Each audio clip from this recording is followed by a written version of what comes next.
Espèce d'engeance de démon, tu crois vraiment que tu peux rester ici sans que je t'ôte la vie?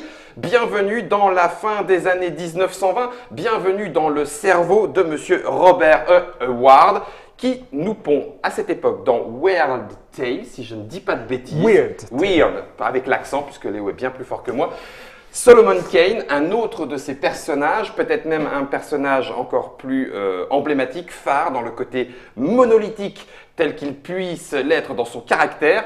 Et c'est de Solomon Kane dont il est question avec l'équipe Mythic Games et en l'occurrence pour l'anglais avec Monsieur Léo. How are you? How do you do? Very good. How are you? I'm fine, thank you, thanks a lot. Mais on va le faire en français, rassurez-vous. Je ne dis pas ça pour nos deux compères ici, c'est surtout pour moi que je dis ça pour me rassurer. Il y aura Erwan. Salutations Erwan. Eh bien, merci. Bienvenue à toi. Merci. Et un petit nouveau qu'on a la joie d'accueillir. Salutations Laurent. Salut. Que tu rejoins, donc nouveau parce que tu rejoins depuis peu l'équipe mythique. Voilà. Et en l'occurrence, surtout en ce moment sur Solomon Kane. Exact. Nous voilà avec les trois autour d'un nouveau projet. Et une fois encore, un projet pharaonique, mythique, un univers qui ne l'est pas moins. Solomon Kane arrivera quand, Léo, s'il te plaît? Alors, nous lançons le Kickstarter le mardi 12 juin à 21h, heure de Paris. D'accord. Donc, fidèle pour l'instant à la ligne éditoriale, un Kickstarter, 30 jours, moins que ça? Alors, un petit peu moins. On va faire une campagne un peu plus resserrée. Donc, ce sera, je crois que c'est 23 ou 24 jours. Je crois qu'il se termine le 5 juillet, quelque chose comme ça. Enfin, le jeudi de la première semaine de juillet. Donc, je ne sais pas si c'est un 5 ou 6, c'est pas vérifié. Pendant ce temps-là, Erwan vérifie. Solomon Kane, un univers très particulier, un combattant complètement dévoué à la cause, si c'est comme ça qu'on peut le dire, géré par, et ça va se concrétiser en termes de jeu, géré par diverses vertus, ou en tout cas les vertus que Solomon veut bien lui prêter, qu'on va retrouver en jeu de figurines. Et dans cette vidéo, on va s'attarder sur les règles et le moteur de jeu que vous allez vous charger de nous expliquer. Puisque, me semble-t-il, d'après ce que je vois, on ne va pas se tirer tant que ça à la bourre, si? Non, parce qu'on joue en coopératif. C'est notre premier jeu coopératif et on voulait vraiment, justement, que ce soit un jeu où tout le monde participe, où il n'y a pas ce côté alpha leader, où chacun a un rôle à faire et même quand on ne joue pas, c'est ce qu'on a cherché en fait à faire avec ce jeu, même quand on ne joue pas, on participe et on s'intéresse à ce qui se passe. À ce qui se passe à côté. Voilà. Donc on va rentrer dans l'univers de Howard et de Solomon Kane. Juin pour le Kickstarter. Est-ce qu'on annonce d'emblée un délai avant que le jeu n'arrive? Vous avez déjà une idée? Oui. En fait, on reste dans la prudence. D'accord. C'est donc justement une des vertus. Tout à fait. La prudence qui est là. C'est Erwan qui va la jouer. Ouais. C'est juste parce que c'est la seule figurine peinte et oui. il se la crâne avec, c'est tout. Je suis dégoûté. Non, Erwan. Mais non. Donc la prudence nous dit un an. D'accord. Et donc, c'est-à-dire été 2019. Été 2019. Été 2019 pour Tout ce la que livraison. vous voyez actuellement est prototypal. Alors, Oui. ça fait saigner les yeux tellement c'est beau, mais il n'empêche que ça reste du prototype, il faut le dire. Oui. Et on va pouvoir découvrir. Oui, il y aura des choses qui vont changer. Hein. Oui. Déjà, les plateaux de jeu, depuis les premières démos qu'on a fait chez les ambassadeurs, ont changé. Donc ça, c'est la version 2. Il va y avoir une version 3. Ça, c'est la V2, ça? Oui, c'est la V2. D'accord. C'est la V2. Le plateau de jeu ne sera pas comme ça. En fait, ça, c'est vraiment une version de travail. En réalité, ce seront des tuiles de 20 cm de côté, des carrés de 20 cm de côté. Donc, il y en aurait 4 là-dessus. Ce qui veut dire donc que il y aura de la modularité. Il pourra y avoir sur un même plateau, quand on le retourne, il va y avoir un élément supplémentaire, quelque chose. Ça veut dire que parfois, dans certains scénarios, on jouera sur une seule tuile, parfois sur 2, sur 3. On pourra les mettre en enfilade parce qu'on découvre d'abord un premier élément, ensuite il y aura un deuxième élément dans le chapitre d'après. Parfois, quand on est à l'intérieur, on peut jouer que sur une petite tuile de 20 cm parce que tout se passe dans une maison à l'intérieur. Donc, en fait, il va y avoir une modularité. Donc, pour l'instant, pour la démo, parce que là, on joue avec le plateau qui est servi pour les ambassadeurs. Donc, il est pliable, il fait 40 sur 40, mais dans la boîte finale, ce seront vraiment plusieurs tuiles avec différents environnements et retravaillées, parce que là, pour l'instant, c'est la version de base, mais on va retravailler aussi le graphisme là-dessus. Donc voilà, c'est une version, c'est un prototype. Un prototype. On l'a dit, on l'a signalé. Voilà. Dernière chose pour ceux qui nous regardent et qui ne sont pas forcément encore au courant, si Léo parle d'ambassadeur, c'est que vous avez certainement, en vous renseignant un petit peu autour de vous, un ambassadeur mythique, un ambassadeur Solomon Kane, pas forcément très très loin, et qui a quasiment tout ce que vous voyez ici sous la main. Ils ont reçu ces prototypes sous la même forme que cela. Ils animent des parties. Ils animent des parties, les boutiques, voilà, les assos. Exactement, etc. Les barrageux, exactement, les associations, les clubs. Et il y en a déjà eu beaucoup, puisqu'il y a déjà eu 50 dates qui ont déjà été prises et il y en a encore 50 qui arrivent. Combien d'ambassadeurs pour l'instant ? Pour l'instant, on a une trentaine d'ambassadeurs. Mais on en aura davantage. Donc ça continue encore. Ah oui, parce le que… recrutement d'ambassadeurs est… Oui, parce vous n'avez pas peur de crouler sous la demande parce que, 250 ambassadeurs et on se retrouve entre ambassadeurs pour faire une petite soirée. Oui, c'est ça. Et on vend le jeu aux ambassadeurs. Bien sûr, oui, parce qu'eux savent que le jeu est bon. Non, mais en fait, il va y avoir d'autres ambassadeurs parce qu'on a le nombre d'ambassadeurs en France à peu près, puisqu'on en veut…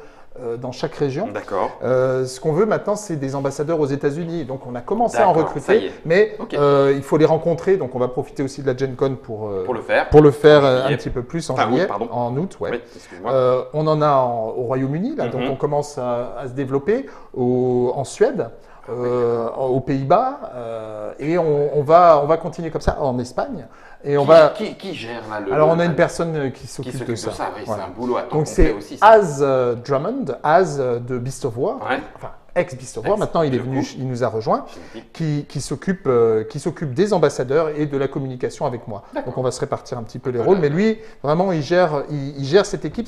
Comme tu dis, c'est un vrai boulot parce que ils sont beaucoup, il faut leur donner des informations, il y a une grosse logistique pour faire parvenir tous ces protos et tout ça. De pré-prod presque. Mais l'intérêt, c'est que comme tu l'as dit, on peut essayer le jeu et on va trouver dans sa région des dates. Il suffit d'aller sur notre page Facebook, dans l'onglet événements, et on voit toutes les dates qui sont répertoriées. Pour ce qui concerne Paris, je peux dire qu'il y aura une date vendredi à la WAC Taverne. Donc vendredi qui arrive là. Fin mai 2018. Voilà. Non, on sera le 1er juin. On sera le 1er juin. On sera le 1er juin. Le 1er juin à la WAC Taverne à partir de 19h, je serai là et il y aura 3 ambassadeurs, donc il y aura 3 tables et donc la possibilité de faire jouer 12 personnes en même temps. On va montrer. On sera à Paris et Ludique. Cette semaine, on est à UK Games Expo avec l'équipe britannique qui est là-bas. Donc c'est un gros salon, c'est vraiment l'équivalent de Cannes ou de la Gen Con, mais au Royaume-Uni, au UK. Donc on est là, on a un stand, on va faire jouer à Solomon Kane, à Joan of Arc. Donc il y a vraiment plein d'occasions de jouer, Solomon Kane. Soit dans votre région, soit sur les gros salons. Vendredi, venez, on va partager des verres, on va vous raconter plein de choses, on répondra à vos questions et puis d'essayer, il n'y a rien qui remplace. Il n'y a rien de mieux pour y jouer. Il y a les Trick Track TV qui sont pas mal. Oui, il est doué, ce Léo, j'aime beaucoup, comme il arrive à leur caser comme ça en petite conclusion. Et bien justement, alors arrêtez de me faire baver et dites-moi comment pratique-t-on, moi qui apprécie beaucoup les coopératifs, qui plus est, ce Solomon Kane dont on aperçoit la boîte, un jeu de… Alors, c'est pas la boîte finale là non plus. Ça, c'est le kit des ambassadeurs. Ils ont reçu une boîte qui est celle-ci avec tout le contenu pour un scénario. Et la boîte finale… Elle est quelque part. Elle est cachée dans le coin. Voilà. On la reprendra. La boîte finale, on la dévoilera bientôt. D'accord. Mais ça sera pas ça. Ce sera autre chose. Jake Thornton, ça c'est l'auteur. Là, on en est sûr. Oui, c'est l'auteur. Et pour les illustrations, c'est un seul illustrateur ou c'est l'illustrateur principal là-dedans ? C'est un seul illustrateur, justement. C'est un seul illustrateur. Si, pour les maps, c'est un autre. Donc c'est Carl Hart. Mais pour ce qui est Character Design & Co, c'est lui qui est là derrière. Ça roule. Mais pour les illustrations, c'est un seul illustrateur, c'est Guilhem, avec qui on avait travaillé sur Mythic Battles, qui est un fan absolu de WoW du personnage et de Solomon Kane. Il a lu Solomon Kane, il a lu toutes les nouvelles quand il avait 16 ans. Et quand on lui a parlé du projet, il a dit écoutez, laissez-le moi, je le fais en entier. Je laisse tout. Mais vraiment, il a dit je lâche tout. Je vous le fais gratuitement si c'est moi. Mais non, peut-être pas. Peut-être pas, mais… il a quand même lâché tout son boulot. Il travaille pour LucasArts, il travaille pour Electronic Arts, il travaille pour des gros jeux vidéo ou pour le cinéma. Et il a tout lâché la passion parce du personnage. Il a dit, c'est peut-être pour moi l'occasion de laisser mon empreinte sur ce que je considère un héros emblématique. Il y a John Howe et Alan Lee sur Le Seigneur des Anneaux qui ont un peu révolutionné l'image qu'on avait du Seigneur des Anneaux. Et lui, il espère pouvoir le faire sur ça. Et donc, il s'est vraiment donné à fond sur les illustrations. On a beaucoup d'illustrations et le fait que ce soit qu'un seul, ça va donner une plus grande cohérence. Ça marche. Rentrons enfin dans les règles, puisque bien évidemment sur Trick Track, vous pouvez trouver aussi, pour aller plus loin, un papotage. Vous trouverez bien sûr aussi la partie qu'on va faire. En attendant, avant de pouvoir jouer, il faut en comprendre les tenants et les aboutissants. Et c'est Léo, Erwan et Laurent qui vont se charger de tout ça. Léo, à toi la parole. Alors, commençons rapidement par l'univers, comme tu en as parlé. Donc, l'univers, voilà, ça c'est une intégrale de Howard qui est disponible en français. Donc, on peut la trouver. Il y a deux versions. Y compris avec les inachevés ? Oui, y compris avec les versions, les fragments, donc les versions inachevées. Donc ça, c'est une très bonne source pour connaître, puisque le jeu, en fait, va adapter ces nouvelles. On va revivre les nouvelles qui seront dans cette compilation, dans ce bouquin. Pour l'homme aux 2 épées au pistolet. Donc ça se passe... Oui, en effet, il a 2 pistolets à mèche, donc un seul coup, et une rapière, une dague. En fait, il vient en paix. Oui, c'est ça, il vient en paix, ou ramener la paix, on va voir un peu. Bref, en tout cas, c'est un fanatique. C'est le XVIe siècle, ça se passe à la fin du XVIe siècle, donc c'est une période, on est en pleine Invincible Armada, on est dans les guerres de religion qui ont eu lieu entre protestants et catholiques. Lui, c'est un puritain, donc c'est un protestant, un vrai wasp, et surtout, c'est une sorte de fanatique. Et on est dans un monde... notre monde historique, mais teinté de surnaturel. C'est-à-dire qu'il y en a un peu, mais c'est pas partout. Donc ça ressemble à notre monde, mais de temps en temps, il y a un fantôme, de temps en temps, il y a une petite chose bizarre. Et donc, il y a du fantastique, pas trop, un peu comme Howard sait bien le faire. Il fait ça aussi dans Conan. Il n'y a pas des monstres et de la magie partout, mais il y en a un peu, mais justement de manière un peu subtile. Et donc, le monde, en tout cas, est très sombre. C'est un monde de ténèbres. Et lui, il se sent investi d'une mission divine. Alors, il est un peu mystérieux. On ne connaît pas trop son passé. On ne connaît pas trop ses motivations. Pourquoi il fait ça? Pourquoi d'un seul coup, il se dit qu'il va venger cette victime jusqu'aux 4 coins du monde? On ne sait pas pourquoi, mais il est comme ça. C'est vraiment et il n'hésite pas à tuer. C'est justement, c'est un personnage badass, c'est pas un personnage lisse comme on en voyait dans les pulps de l'époque. Lui, il est particulier, jusqu'au boutiste.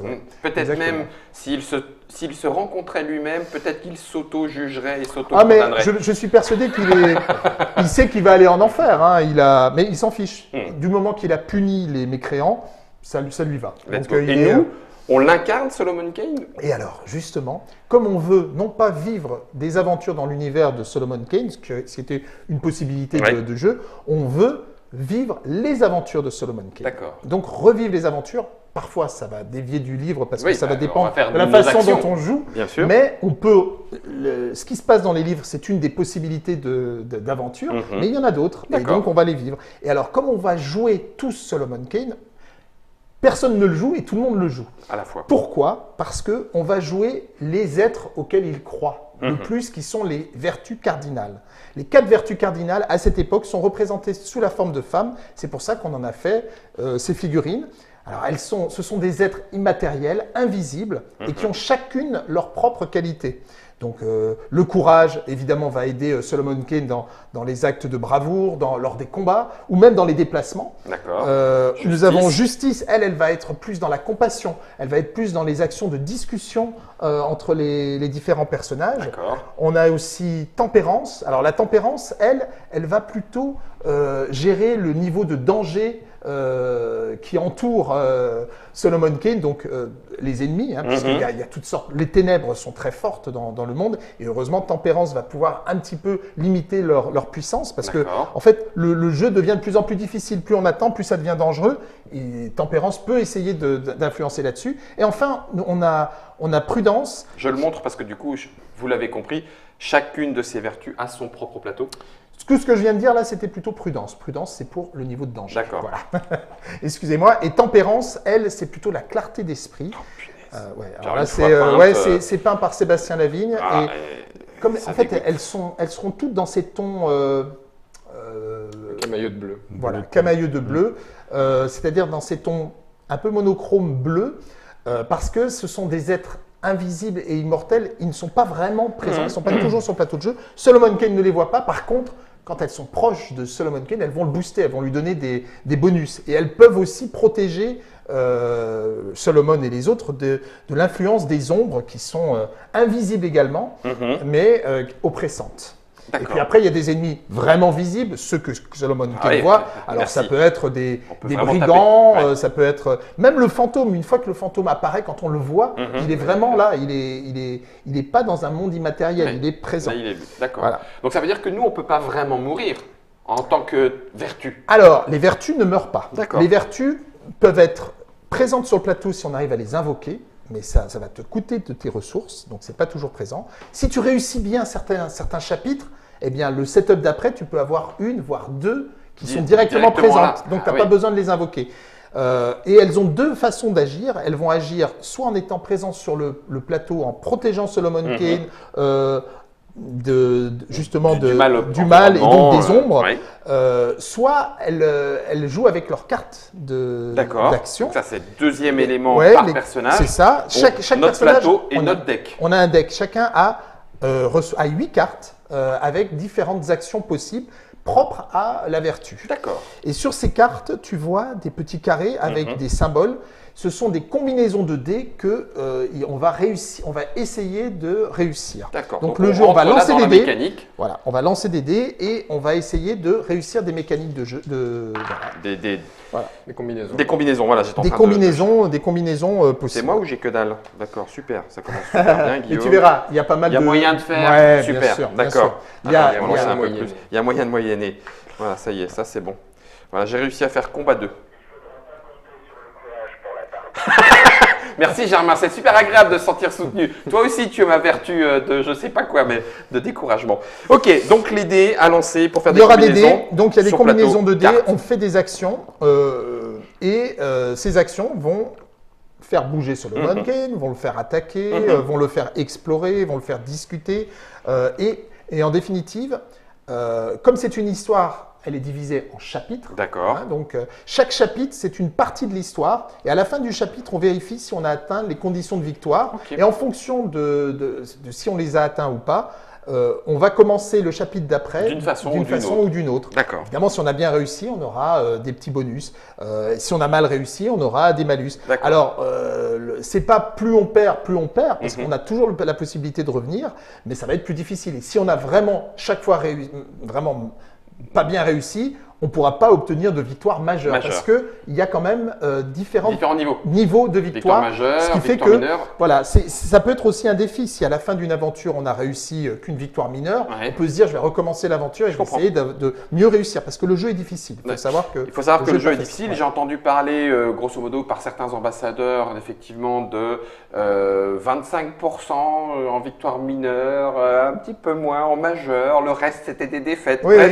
Et pour un coopératif, il vaut mieux que ce soit difficile parce que si on commence et qu'on se balade tout de suite, on a moins envie de recommencer. Donc le jeu est difficile, mais il n'est pas impossible. Il est même largement jouable. L'expérience pas du tout. Mais c'est un challenge. Il faut bien jouer, il faut bien jouer ensemble, il faut faire les bons choix. Et s'adapter aussi à ce qui se passe parce que c'est très difficile, on ne peut pas prévoir ce qui va se passer, chaque fois ça va être révélé par le nouveau chapitre qui apparaît. J'allais te poser la question, je vois qu'il y a ce set de cartes intitulé récit, scène, récit, il y en a plusieurs à chaque fois, ça veut dire qu'éventuellement ça c'est ce qu'on pourrait appeler une aventure, Oui. un scénario. C'est ça. Et je ne vais pas forcément utiliser les mêmes Non. cartes en fonction de ce Non. qui s'est passé avant. Et donc, je peux le faire peut-être plusieurs fois. Il peut se passer des choses différentes. Ah, il peut se passer des choses tout le D'accord. temps différentes. Ok, ok. C'est-à-dire que tu as en effet une aventure, c'est un acte. Et un acte est divisé en 5 à 10 chapitres. Là, on va jouer une mini-aventure en 4 chapitres qui est D'accord. celle qu'on présente lors des démos. Ok. Mais cette aventure que nous jouons là, en fait, elle sera en 2 actes. Et donc, il y aura 2 actes de 5 à 10 chapitres chaque fois. Donc, il y aura sans doute 15-16 chapitres pour cette aventure. Ok. Chaque chapitre, ça sera soit un récit, Mhm. soit une scène. D'accord. Quand c'est un récit, et ça on va le voir tout à l'heure quand on jouera, Oui. quand c'est un récit, on a du texte d'ambiance à lire. D'accord. On ne Et- va pas spoiler tout de suite. Hein. Non, on ne va pas le D'accord. faire. On a du texte d'ambiance à lire et ensuite, Germain, juste comme ça. Voilà, ça y est, vous avez vu. C'est un récit. on a du texte d'ambiance à lire et ensuite, on va tous jouer un tour autour de la table sans plateau. Et une fois qu'on a tous joué, qu'on a pris ces décisions, on voit où on en est par rapport aux conditions de victoire. Et ensuite, l'histoire va partir dans un sens ou dans un autre. En gros, petite mise en bouche Ouais. et introduction, mais introduction où on s'implique déjà dans C'est l'histoire. ça. On s'implique dans amorce. l'histoire de manière plus. L'histoire Une commence. amorce, quoi. Une Voilà. amorce. Une Ouais, amorce, mais jouer en plus, mais c'est pas jouer. simplement. Voilà, mais voilà, il plus se passe ça, oral, maintenant, hein, allez-y. plus, Il D'accord. peut y avoir des phases de récit, même au milieu. Au milieu d'une avoir aventure. d'autres aussi. Il n'y en a pas excellent. forcément. Choisir un chemin, Évidemment, pour- souvent ça commence par un récit, ça se conclut par un récit, mais il peut y avoir aussi des D'autres phases. moments. En fait, les récits, ça va être un peu les ellipses qui vont te faire passer d'une scène à ambiance l'autre, à une autre, Ok. s'il voyage, s'il part Donc, ailleurs, etc. d'emblée, Solomon Kane, qui se place en jeu coopératif, se met également sur un niveau très narratif. C'est très narratif, puisque D'accord. vraiment, le but, c'est de vivre une aventure Mhm. et d'essayer de faire triompher Solomon Kane. Si Solomon Kane, à la fin de cette histoire, réussit, tous les joueurs ont gagné. D'accord. S'il perd, ce sont les ténèbres qui ont gagné et tous les joueurs ont perdu. Oui, l'avantage, Et après, il y a ok. différents niveaux de de réussite. et d'échec. Ok, ça marche. Donc on a vu les dés, Alors, on lance on a, les dés, attention, voilà, les il y a- récits, il y j'ai a pas les parlé, scènes aussi. la scène, voilà. La scène. La scène, alors, autant les récits, j'ai dit, c'est juste du texte et Un petit tour. un petit tour de jeu entre nous sans plateau. Les scènes, en revanche, ce sera systématiquement un plateau de jeu Mhm. qui va, donc, quand on arrive sur la scène, ça va nous faire référence au livret d'aventure, ce qui permettra d'avoir le setup de base. Et là, on va mettre des figurines et tout va se jouer sur le plateau. D'accord. Et là, il y aura des conditions de victoire qui seront précisées sur la carte. Ok. Et il faudra réussir en un temps limité, qui sera le nombre de cartes de ténèbres qu'on va jouer, à réussir les conditions de victoire. Si on n'y arrive pas, et ben à ce moment-là, on sera orienté Vers ailleurs. voilà, en fonction dans un de voilà, on sera en- conséquences. Ouais. C'est comme les Action, livres dont vous êtes le héros, Oui, je sauf que comprends. là, c'est pas je décide d'aller vers là ou là comme ça, c'est par rapport à mes actions que je vais à tel ou tel endroit. D'accord. Même si, dans certains cas, ça sera aussi des décisions communes des joueurs. On est dans cette situation, qu'est-ce que vous Qu'est-ce que pensez vous- qu'il faut faire ouais. et, Donc, discussion, voilà. prise de décision. Il y aura commune et on aussi, il y aura aussi ce genre de choses. D'accord. Et donc, on continue comme ça de récit en scène Ouais. jusqu'à la fin. Ouais. Et la dernière carte, c'est la conclusion de l'histoire. Et donc, évidemment, il y a plusieurs conclusions possibles. Là, tu vois qu'il y en a trois dans ce mini-scénario. Parfois, Ouais. il y en aura beaucoup plus que ça. D'accord. Donc, alors, si tu regardes un petit peu, ça forme un Ouais, panorama. J'aime beaucoup ça. Voilà. J'aime beaucoup. Et ce panorama, il est lié à l'histoire L'histoire. qu'on joue. Donc là, on joue en Angleterre, donc on va vers un petit village, donc tu vois ce petit village, tu vois l'Angleterre. Si ça continue, ça va jusqu'à 10 cartes, hein. Donc D'accord. tu auras parfois Ouais, des panoramas très, très qui longs. sont très très longs. Ouais. Et tu en as sur différents settings. Si tu es en France, ça va être évidemment autre chose. Ben voilà, là on peut voir un petit peu les panoramas qu'on a pour donc tu vois l'Angleterre, la France, l'Allemagne et l'Afrique. Et tu vois que sur l'Afrique, il y a aussi bien la savane et on va dire la montagne, Les contreforts montagneux, ouais. parce que dans les montagnes africaines de Solomon Kane, il y a des se choses passe des trucs. bizarres qui se D'accord. passent. Mais Et puis il peut y en avoir d'autres parce que ça, ce sont 4 exemples, mais évidemment dans la campagne Kickstarter, on proposera peut-être d'autres. Peut-être, j'aime bien le peut-être, il est bien Léo, peut-être, peut-être. Moi je veux juste les images, c'est possible de les avoir en grand? Parce que les images juste c'est comme ça, pas coupées comme ça. Je veux bien, mais il faut un grand écran. Ah bah tant pis, on fera avec. Non, mais... Donc tout ça, ça met plus dans l'ambiance parce que là on voit où on joue et comment ça se passe. D'accord. Je t'ai parlé du livre d'aventure avec le setup. Et bien, dans ce livre d'aventure, il y aura aussi des illustrations de l'histoire en pleine page qui permettront aussi aux joueurs de renforcer l'immersion. D'accord, ok. Ça roule. Les dés, le plateau, la mise en condition, récit, scène, séparation, on est bon. Un plateau, des figurines, ça j'imagine qu'on va bientôt y arriver. Par quoi commence-t-on? Les figurines, les autres cartes ou ce grand plateau qui est ici? Moi, je pense qu'on va commencer par le plateau. D'accord. Le plus simple, c'est de faire comme si on jouait. D'accord. J'explique comme si on jouait. Donc, comment ça va se passer? Parlons déjà du plateau qu'on a en face de soi. Sur ce plateau que tu vois, tu as le nom de ta vertu. Donc là, tu as courage. Tu as une petite description de ce qu'elle fait, de ce qu'elle est. Ensuite, tu as différents éléments. Tu vois relancer ou retourner. C'est-à-dire que quand c'est à ton tour de jeu, tu vas lancer 3 dés et tu auras le droit, parmi ces 3 dés que tu viens de lancer, tu auras le droit d'en retourner un de la face opposée. Donc, si tu prends par exemple ce rond, c'est la détermination que tu le retournes. De l'autre côté, c'est la douleur. D'accord. De l'autre côté, c'est la douleur. Si tu le fais sur la croix qui est la foi, tu verras que c'est pareil. Donc, tu ne retournes jamais le jeton de la foi. Mais le jeton de la foi, c'est également, enfin, le résultat de la foi, c'est également un joker. Il peut prendre n'importe quelle valeur de dé, mais tu ne peux n'en utiliser en joker qu'un seul.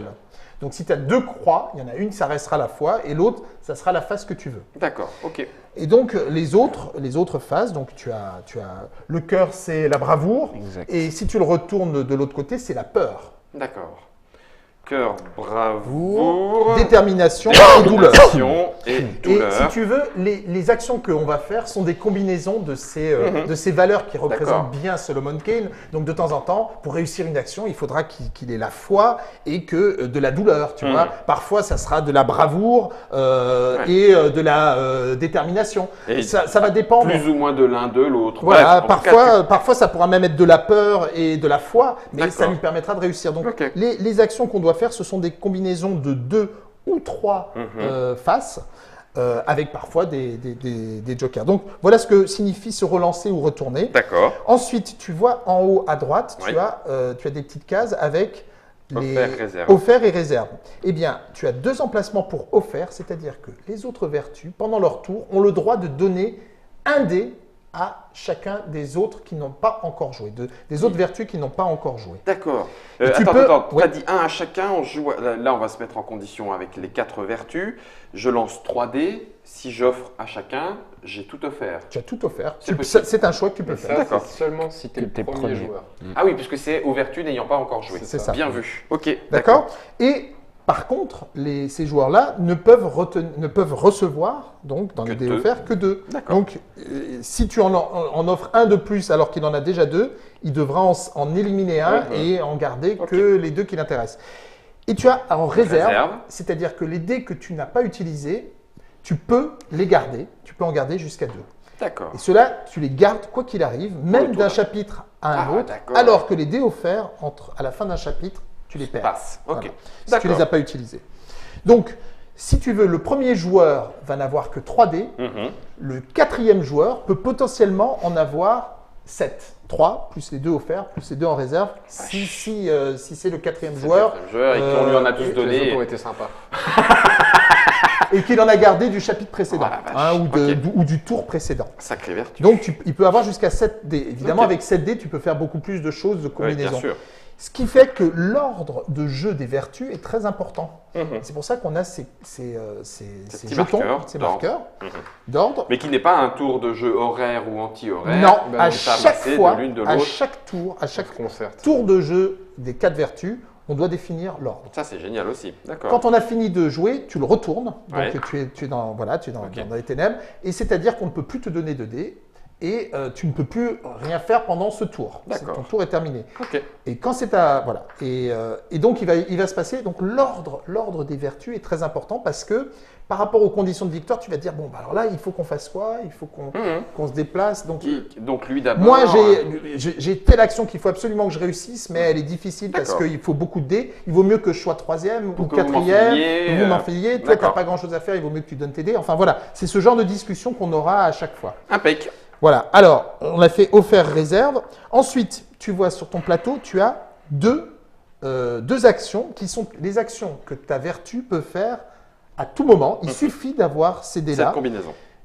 Et tu pourras les refaire à chaque tour. Donc même si tu n'as pas de carte, parce que je vais te parler des cartes, tu peux toujours faire ces deux actions. Et ce sont des actions vraiment propres à cette vertu. Donc tu vois, toi tu as du combat et du déplacement. Ça définit bien ce qu'est courage. Ouais. Moi, pour justice, je peux rajouter une carte ténèbres, c'est-à-dire je peux faire durer la séance un peu plus longtemps. D'accord.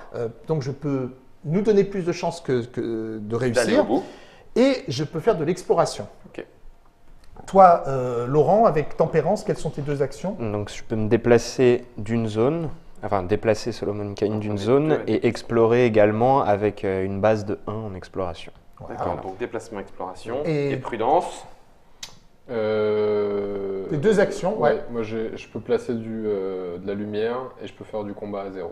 Voilà. D'accord. Donc il a un combat moins mais fort que toi. Ok. Et Mais j'ai il un peut combat, placer ouais. de la lumière sur les chapitres. Et ça, j'expliquerai un petit Un peu, petit tu peu vois. plus tard. Ouais, il y a ici, de l'ombre sur nos cartes scènes. Voilà. De C'est base. ça. Ouais. Donc, c'est-à-dire, tu vois, il y a trois ombres, c'est-à-dire que la majorité, pour l'instant, est en ténèbres.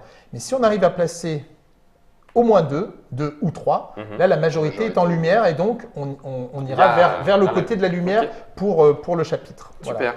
Donc, ça fait partie aussi de ce que peuvent faire les vertus. Elles peuvent placer de la lumière sur les chapitres d'après, le suivant ou même celui d'après. Tu essaies d'influencer le destin. Ouais, exactement, du côté de la lumière. Il reste deux il reste zones. les cartes. L'aura et les cartes. L'aura et les cartes. L'aura, rien à ouais. voir avec Smet, mais juste l'aura. A-U-R-A. Combat plus 2. Voilà. Alors là, l'aura, je t'ai dit que les vertus peuvent se retrouver sur le plateau. Donc ça, c'est quelque chose qui sert uniquement lorsqu'on est dans une scène, c'est-à-dire sur le plateau. Donc mets ta vertu, voilà. Donc, ta vertu, elle est sur cette zone. Si Solomon Kane est sur une zone adjacente ou dans la même zone que la vertu, donc là par exemple, dans ce cas-là, ton aura s'applique. Et qu'est-ce que c'est ton aura? Combat plus 2. Eh bien, tous ces tests de combat, parce qu'il est boosté par la présence de l'aura, il aura plus 2. C'est cool ça. Que ce soit là ou sur sa zone. D'accord. D'accord. Voilà. Ok. Alors toi, tu as combat plus 2. Moi, j'ai discussion plus 2, puisque c'est justice. Exploration plus 2. Exploration plus 2 pour tempérance. D'accord. Et enfin, pour prudence, alors elle a un truc un peu spécial. J'ai tiré une carte ténèbres ou une carte événement. Donc, Voilà. Enfin, plus une. Et en fait, ça permet d'avoir plus de choix. Le sommet Celle de qui ton pourrait deck pour orienter Voilà. ce que tu veux plus. Parce que comme c'est un jeu coopératif, il y a une IA. Et cette IA, elle est résolue par les cartes ténèbres qui vont faire déplacer les figurines qui sont sur le plateau. D'accord. Et elle peut en choisir 2, tirer 2 et on choisit celle qu'on préfère. Prendre la moindre. Voilà. Des pires. Ok. D'accord, donc c'est OK pour l'aura. Pour l'aura. Il reste ce petit truc ici, là, où tu vois que tu peux poser des dés également.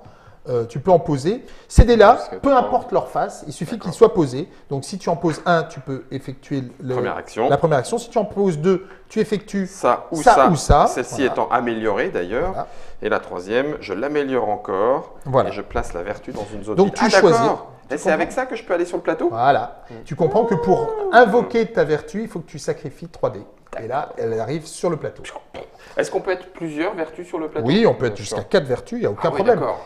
Alors là, c'est très très bien. Mais si tu veux, ça coûte cher et comme on a peu de temps, parce que dès qu'on arrive à la fin du deck ténèbres, la scène s'arrête et on vérifie les conditions de victoire. Donc si on a passé tout notre temps à invoquer nos vertus à se la péter et qu'on ne sait pas...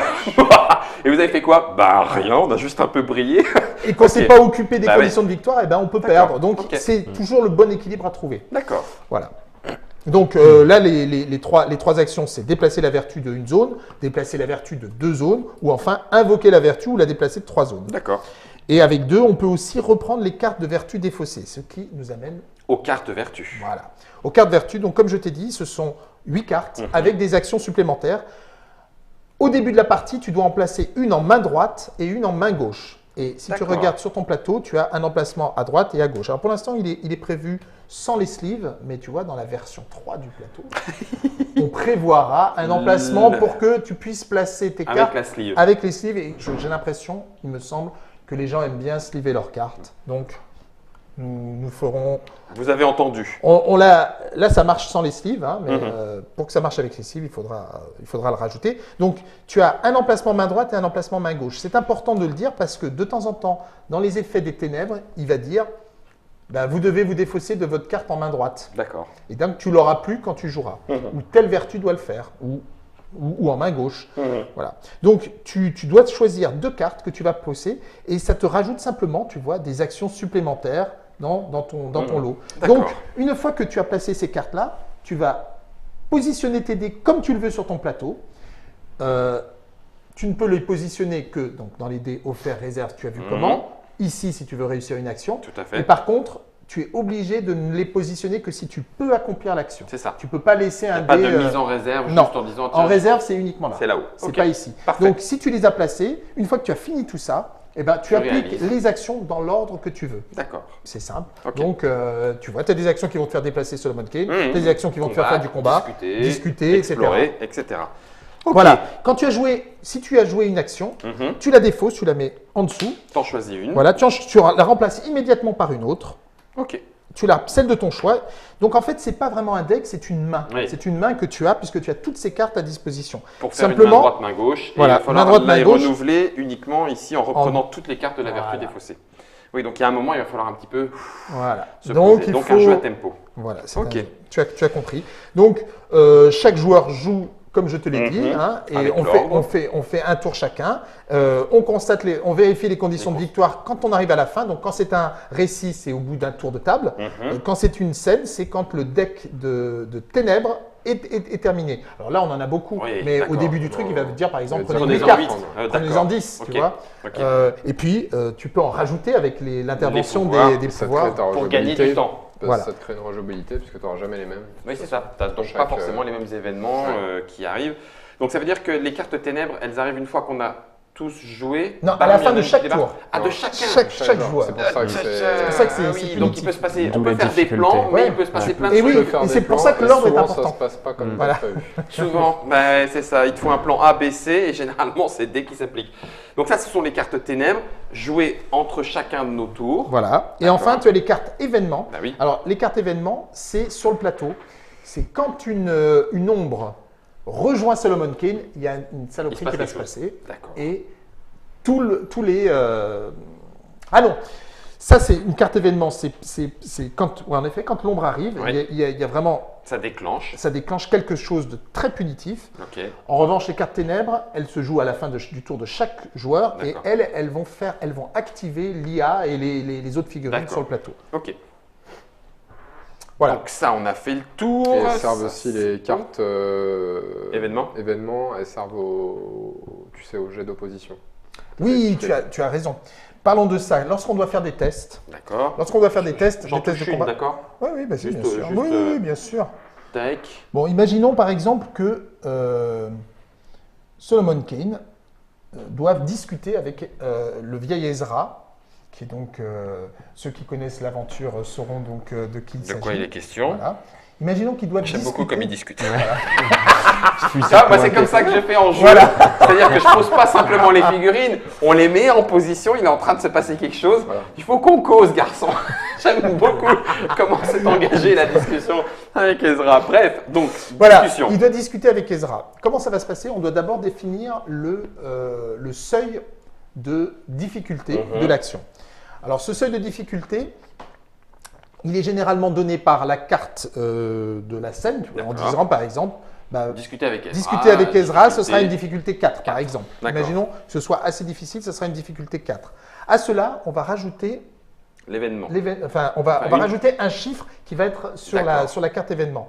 Alors Ezra, les personnages sont soit de niveau faible, genre pied-taille, soit moyen, soit des némésis au gros niveau. Alors là, disons que c'est le niveau moyen pour Ezra. Ça va être la carte du milieu. Donc tu fais 4 plus la carte du milieu. Le chiffre du milieu, pardon. 1. 4 et 1, 5. Donc le seuil de difficulté, ce sera 5. D'accord. Ensuite, tu pourrais rajouter aussi le niveau de danger. Si on était, tu vois, si on avait un niveau de danger de 6. Sur le grand plateau. Sur le grand plateau. Qui va donc évoluer en fonction des ombres et tout ça. Tu vois que tu aurais un bonus de plus 1, donc le seuil passerait à 7, tu vois. D'accord, ok. Voilà. Ok. Ou, alors, donc, imaginons qu'il soit là, tu n'as pas de malus, donc on reste à 5. Ok. Solomon Kane, il va faire une action de discussion. Donc, imaginons qu'on ait joué cette carte. Voilà. On l'avait prévu. On l'avait prévu qu'on ait joué cette carte-là. Donc, on est en discussion 3. Voilà. Donc, tu pars d'un 3. Tu vas rajouter le bonus de compassion. Donc, imaginons que la jauge de compassion, elle soit à 7. Poukram, on revient sur le grand plateau. On a plus 1. Donc, on est à 5. 3 et 4.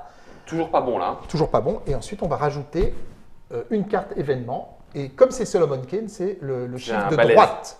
De droite. Donc, on a 4. 4, yes. Let's go. Et ben donc là, on a réussi la discussion. Et donc, penche de notre côté. C'est réussi. Et donc, à ce moment-là, il va se passer quelque chose. On verra les conséquences. Ezra va parler, etc. En fonction du scénario. D'accord. Donc ça, c'est pour... Et ça marche. Alors, c'est la base. Ça marche. Si tu réussis juste à passer le seuil, tu as une réussite normale. Si tu fais le double, tu vas appliquer 2 fois les effets. Donc, dans un combat... 10, par exemple. Si c'était 5, c'est... Si tu arrivais à faire 10... Et ben à ce moment-là, il te donnerait encore plus d'informations. Okay. Si c'était un combat, tu lui infligerais le double de dégâts, etc. D'accord. Ok. Voilà. Où sont les dégâts de Solomon ou Eh bien, c'est simple, tout est géré avec ce plateau. Donc, c'est sa jauge de force. Si il descend en dessous de 1, le chapitre est terminé. On vérifie les conditions. Voilà. Et on vérifie les conditions. Alors, en général, il ne meurt pas. Bah non, c'est Solomon. Mais il va dire, par exemple, il va être soit capturé, soit il va être mis hors d'état de nuire. Et de toute façon, tu vas lire la carte où ils vont dire, voilà, il est inconscient, il est ramené, il est porté. Il ne meurt pas. Mais c'est pas bon. Il a pris mal, il a pris cher. C'est pareil pour les autres. S'il perd sa compassion, ça devient un fou furieux qui se fout complètement des autres. Alors déjà qu'il est... Bon, déjà qu'il est limite, là c'est pas bon. Et la clarté d'esprit, c'est pareil. Il est au-dessus, il regarde plus, il fonce tout droit. En tout cas, ça ne sera pas le scénario qui ira bien comme il faut. Donc là, on a fait la façon dont le tour se passe, on a fait la façon dont les jets d'opposition, enfin, ou les tests, pardon, il n'y a pas de jet à ce moment-là, les tests d'opposition se résolvent jusqu'à arriver en fin éventuellement de deck des ténèbres si jamais le temps a entre guillemets trop passé. C'est ça. Ou en fonction des objectifs que nous avons fixés. Si par exemple les objectifs c'était il faut que tel personnage ait survécu ou alors il faut que vous ayez atteint l'objectif sur la carte. Si tu as atteint l'objectif sur la carte, tu vas marquer des points de victoire ou tu remplis une des conditions. Si tu as fait survivre tel personnage, pareil. Et il te dit à ce moment-là, allez vers 3A ou 3B ou 3C, c'est là où etc. Tu prends les embranchements de l'histoire et tu continues la scène suivante. Je vais reposer une dernière question. À quel moment, puisque la vertu de prudence, par exemple, le fait dans ses capacités, à quel moment on vérifie le basculement entre l'ombre et la lumière sur ces cartes scènes-là? Dès que le chapitre est terminé, si le 1 est terminé, tu regardes où tu en es, tout simplement. D'accord. Et tu peux avoir fait des choses pour mettre des... Il n'y a pas que ta vertu à toi qui permet de faire. Il y en a plusieurs. Il y a plusieurs autres moyens. Tu as tes cartes, tu as tes cartes. D'accord. Il faut bien regarder dans... des cartes qui peuvent placer... Ah oui, excellent. Ah oui, toi, t'en places 2 d'un coup. Tu vois, moi, j'en place une là. Mais tu vois, ça me fait prendre plus 1 de danger.